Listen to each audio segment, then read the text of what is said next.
वंदिता रामं पातु सरस्वती भगवती नित्ये सदा गजाननं भूतगणाधिसेवितं कटित्यजम्बूफलचारुभक्षणम् उमासुतं शोकविनाशकारकं नमामि विघ्नेश्वरपादपङ्कजम्। आज या ठिकाणी उपस्थित शांती ब्रह्म माते बाबा आणि सर्व गुरुवर्यांना नमस्कार करून मी या ठिकाणी 2 शब्द बोलण्याचा काय प्रयत्न करतो। या ठिकाणी हा जो कार्यक्रम चाललेला आहे त्या कार्यक्रमाचं कारण काय? बिना कारणाशिवाय कार्य होत नाही। कार्य आहे कारण नाही मुलगा हे बाबा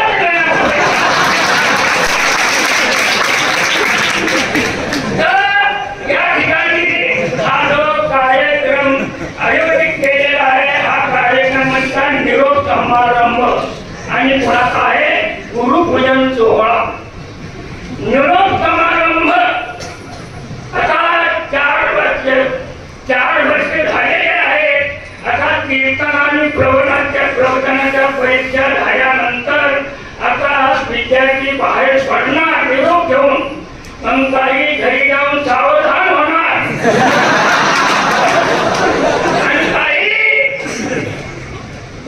भामचंद्रावर डोंगराच्या ठिकाणी गाथा ज्ञानेश्वरी पाठ करणार आणि काही लोक ऋषिकेशला जाऊन वेदांताचा अध्ययन करणार आणि काही लोक भागवत कथा करणार, काही रामायण कथा करणार आणि काही कीर्तन प्रवचन करणार।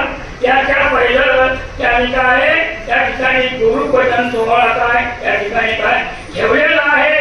कशा करता की गुरुजवळचा आणि अध्ययन केलेलं आहे। गुरुने आम्हाला काय विद्यादान दिलेली आहे।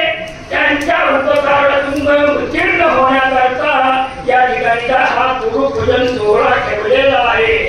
काही लोक उपकाराचा अपकार करतात, पण या ठिकाणचे जे विद्यार्थी आहेत त्या या ठिकाणी काय उपकाराचा अपकार न करता काय त्याच्यातून त्या उत्तरातून उत्तीर्ण होण्याकरता हा या ठिकाणी गुरुपूजन सोहळा ठेवलेला आहे।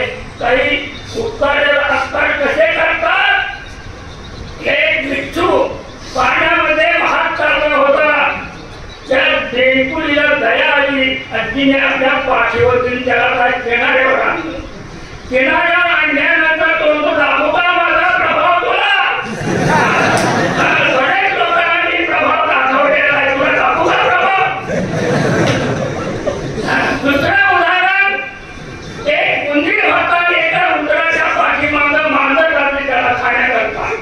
तो मंदिर एका महात्म्याजवळ गेला आणि हा वृत्तांत त्या महात्म्याला सांगितल्यानंतर त्या उंदराला त्याने काय मांजर बनवली। मांजर बनवल्यानंतर मातीच्या पार्श्वला कोण लागला? कुत्रा लागलं आणि कुत्रा लागल्यानंतर ती मांजर पुन्हा त्या महात्म्याजवळ गेली आणि महात्म्याजवळ सांगितले हे कुत्र मला खाण्याकरता माझ्या मागे लागलेला आहे, त्याला काहीतरी तुम्ही सांगा। त्या महात्म्याने त्या कुत्र्याला काय बनवली? मांजर बनवली। नंतर त्या कुत्र्याच्या मागे वाघ लागला। वाघ लागल्यानंतर त्या कुत्र काय त्या महात्म्याजवळ गेल्यानंतर सांगितले की हा वाघ मला खाण्याकरता माझ्या मागे लागलेला आहे, तुम्ही याला काहीतरी सांगा। त्या महात्म्याने त्या कुत्र्याला वाघ बनवलं। वाघ बनवल्यानंतर कुत्र्याचा वाघ म्हणाला त्या जाता आपली सत्ता राहिली पाहिजे, याच्या व्यतिरिक्त दुसऱ्याची सत्ता राहिली नाही पाहिजे, कारण हा महात्मा पुन्हा मला उशीर होईल, त्या महात्माला खायला पाहिजे असं त्यांनी मनामध्ये ठरल्यानंतर त्या ठिकाणी महात्म्याने काय ओळखला लागून ओळखल्यानंतर त्या वाघाला काय बनवलं? पुन्हा बुद्धीने बनवलं। तसं तुमची या ठिकाणी काय अशी गती होऊ नये, तुमची काय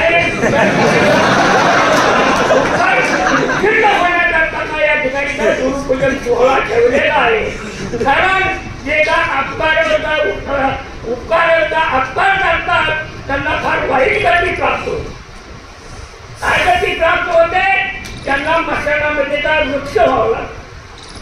गुरुं हुं कृत्ये तं कृत्ये विप्रा नित्यवादतः मशाने जायते रक्षातं तद्रुभोपजाय.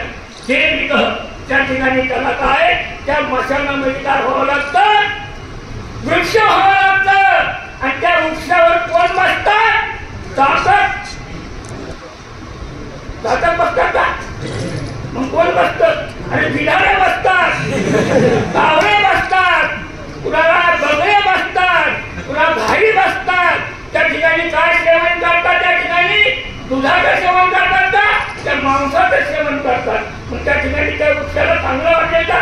त्याकरता त्या ठिकाणी काय आपल्याला जे काय गुरुजनांनी काय उपकार केलेला आहे त्या उत्तरातून उत्तीर्ण होण्याकरता त्यांची काही सेवा करायला पाहिजे, त्यांच्यावर श्रद्धा ठेवायला पाहिजे, त्यांच्याकडून विद्या काय प्राप्त करायला पाहिजे. तरच तुमचं काय जीवनाचं काय सार्थक आहे. म्हणून या ठिकाणी जे 4थ्या वर्षाचे विद्यार्थी आहेत त्यांनी काय गुरुवाराच्या उत्तरातून उत्तीर्ण होण्याकरता त्यांनी या ठिकाणी हा गुरुपूजन सोहळा ठेवलेला आहे. असा गुरुपूजन सोहळा पहिल्यापासून चालत आलेला आहे. आणि हा काय पुढे काय चालत राहणार. हीच काय या ठिकाणी काय माऊलीच्या ठिकाणी काय प्रार्थना